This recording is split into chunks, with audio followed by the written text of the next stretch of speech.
Right, how's everyone doing? Good, I hope. I want to talk about the Atari VCS and the Atari 2600 Plus. Now, I'm going to give us my opinions on both of these systems now. And let's say if someone out there has money for only one of them, which one should you choose, So, if you only had the money to buy one system, either the Atari VCS or the Atari 2600 Plus, my opinion is if you can only afford one of them, get the Atari VCS because you can play a lot more games and it can do a lot more than the Atari 2600 Plus can. Right? Now, I love the Atari 2600 Plus. I'm going to get it when it comes out, but that's because we can afford it. And I'm a massive Atari fan, so that's why I'm getting it. But if you're someone out there that only has money for one of them, either the Atari VCS or the Atari 2600 Plus, my opinion is get the Atari VCS, because you can play a lot more games on it, not just Atari games, but Sega Mega Drive games, Super Nintendo games, anything, you know what I mean? You can play anything you want on it, even AAA games like Call of Duty, Battlefield, all that. Because the Atari VCS is a mini PC. It's a Linux mini PC, and you can do more with it, But you're paying more for the VCS, but not that much more now. On Atari's website, the all-in bundle Atari VCS is $224, right? So, whereas the Atari 2600 Plus, when it comes out, will be $129.99. So, like in my opinion, if you all have the money for one, get the Atari VCS. Now, each system has their pros and their cons. The Atari VCS and the Atari 2600 Plus, right? Now, so I'm gonna start with the Atari VCS, the pros and the cons, right? Now, in my opinion, the Atari VCS is awesome. The cons that it has are just minor, in my opinion. Would still recommend getting it even with these cons, right? So the pros with the Atari VCS, like I said, it's a mini PC. It has all the benefits of such.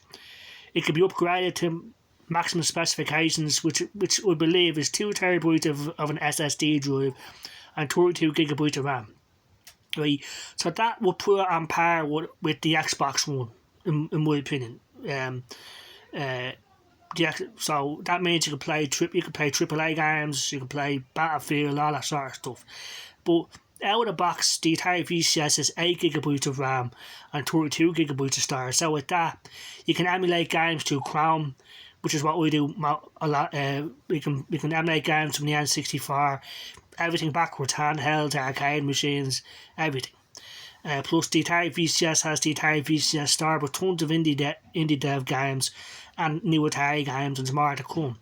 So there's loads still to come out for the VCS that is brilliant. You can watch Netflix on it, you can watch YouTube on it and stuff. It's a PC, it's a mini PC. So yeah, for $224.99, and we say if you went on the eBay, you probably find it cheaper there. But with Atari's website for the all-in bundle of the Atari VCS is $224, or you can get the system by itself, which is $200. Now the great thing about the Atari VCS is you can use the controllers that come with it, or you can connect the PS4 controller to it. You could get a Word Xbox One controller, so you don't have to buy a controller straight away if you don't want to. If you have a PS4 controller, if you have an Xbox One controller, you can use that on the Atari VCS, So, and it's got a great community, the Atari VCS. The Atari VCS fans page on Facebook, on YouTube and everything. So yeah, I mean, it's brilliant, and the Atari VCS will be around for a long time. And so in my opinion, out of the two systems, would get the Atari VCS. Now, but like I said, if you have the money and if you're a massive Atari fan like me, definitely get the Atari 2600 Plus, right? So the cons of the Atari VCS is it takes a long time to update. I'm talking a long time. So you have to have patience with the Atari VCS. Not just with updating it, but with everything else. It's just a lot slower and it takes a long time to do something. So you have to have the patience with it. It's not as fast as an Xbox or a PlayStation, so you have to keep that in mind. Sometimes crazy things happen. Sometimes like controllers just disconnect for whatever reason and games won't download or anything like that. But these issues will get fixed. It's just a matter of patience and waiting for it to get fixed, you know. Now some people might not have that sort of patience, but that's a con anyway. Like the controllers will just disconnect or the games won't download. These are all, now in my opinion, these are minor problems, but there are problems that Atari should address, you know. The system it does need more updates, and the controllers, you know, in my opinion. But I just get the feeling that Atari, I don't know, like maybe the VCS is at its maximum in terms of what I can do, but I doubt it. I just think Atari a bit lazy here, because they're focusing on games and stuff, which is good, but they should really update the system itself and the controllers, you know, because a lot of people won't put up with these issues, you know. They think just something wrong with it, like, you know. When it's not, just patience is the thing, you know, because sometimes these things just get fixed overnight. I don't know how that happens. Like Atari 50, for example, on the Atari VCS, right? For some reason that wouldn't launch. I just downloaded it and I couldn't play it. But the next day it worked. So these are things that happen with the Atari VCS. So these are cons, but in my opinion, they're minor ones, you know. In my opinion. So that's it, in my opinion. Just controllers just randomly disconnecting, games won't launch and stuff like that. They're the only two cons, in my opinion, that I've experienced on my Atari VCS. So, but I'd still recommend it, you know, in my opinion, you know. Now, the Atari 2600 Plus, right, we'll talk about that. Now, I love the Atari 2600. It was my first console when I was a kid. I love it, you know, and this is a recreation of the Atari 2600. So if you love the Atari 2600, you have to get the Atari 2600 Plus. You have to, you know. It plays 2600 and 7800 cartridges, right? But people are saying that it's a lot like the Retron 77, which is just an emulation box that you put cartridges into. I think that's the case, because it's not using actual 2600 hardware, because that hardware is just not around anymore. It's too old, too obsolete. So it's similar to a Retron 77 that it won't play all the cartridges. It'll play a good number of them, but a lot of them it won't. So that might put people off, but in my opinion, definitely get the Atari 2600 Plus if you have the money, because it uses the original joysticks and everything. So yeah, but the only thing is, that's all it can do. I mean, you can't emulate games, you can't play Xbox games or anything like that. All you can do are play 2600 and 7800 games. But in my opinion, it's deadly, man. And like I said, if you have the money, definitely get it. Especially if you're an Atari fan, if you loved it, the 2600.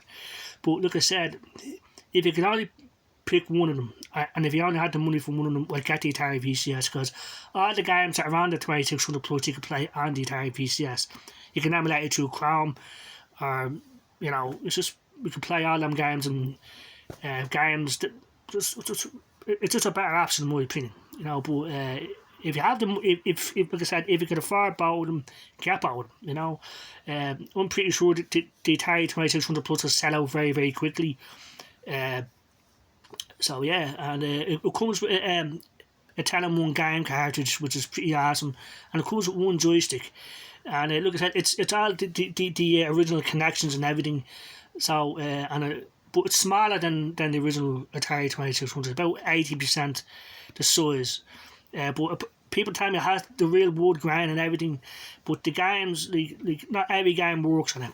It's not original 2600 hardware. It's just an emulation box. But it looks just like the old school Atari 2600. So I can't wait. I hope we can get it. I think it'll be sold out pretty quick.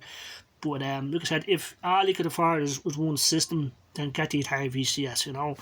And one of the things I love about the Atari VCS is the joystick, the Atari VCS joystick. Now, a lot of people give a stick, but I love it. I think it's great, you know. And I've had my Atari VCS nearly 3 years, and I haven't had any issues with my joystick or anything. It still works great and everything. So that's pretty good. The Atari VCS is very reliable, but once you take care of it, you clean it regularly like I do. Yeah, I mean, brilliant. But like I said, sometimes we'll be playing a game and the controller just disconnects for every reason, you know, and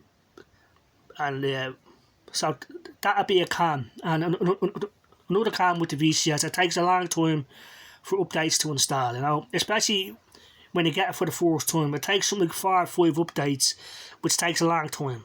And a word of advice: if you get the entire VCS for the first time, don't unplug it, don't disconnect it, especially during an update, because if you do, you fuck up the whole system.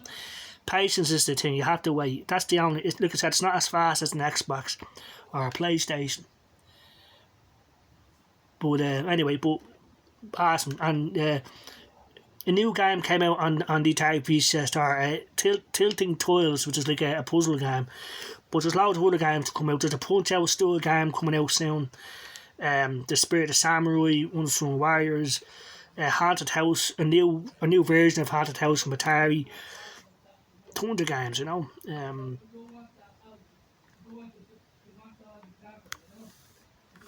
So they're my opinions, you know. Like, but if all you can get is one, we'll get the Atari VCS, in my opinion, you know. So that's it. The Atari VCS will be out 3 years this Christmas. It has a long future ahead of it. It's getting better all the time, but it does need updates. The console itself, its software. I mean, I'd like to be able to use this wirelessly on everything on my Atari VCS, but I can't. Like if I'm using Xbox Cloud Gaming, now there's only one game on Xbox Cloud Gaming that this actually works on, but I have to have a word with the USB cable. Is Doom 64. Now with the VCS modern controller, I have to have that plugged in as well to play Xbox Cloud Gaming. I would like to be able to use it wirelessly on everything, because the PS4 controller works wireless on everything on the Atari VCS. So that's what I'm saying. Atari have to update the controllers or something, you know. And I'd like to be the ability to turn on and off my Atari VCS with the joystick. But we can turn it off with the joystick. But if we want to turn it back on, I have to hit the power button in the back of the system. So stuff like that, you know. And when purchasing games, sometimes it doesn't work the first time, but patience, you know, and it will, you know. So they're my opinions, you know. The Atari VCS is the system to get. If all you can choose is one, yeah, would definitely get the Atari VCS. The Atari 2600 Plus is great. I mean, I can't wait to get it. I hope we can get it. So yeah, and the Atari 2600 Plus supplies 2600 and 7800 games, but not all of them. It's just like the Retron 77. So, but it's worth it in my opinion. The Atari 2600 Plus. So they're my opinions. So yeah, I hope everyone has a good day out there. All the best and bye bye.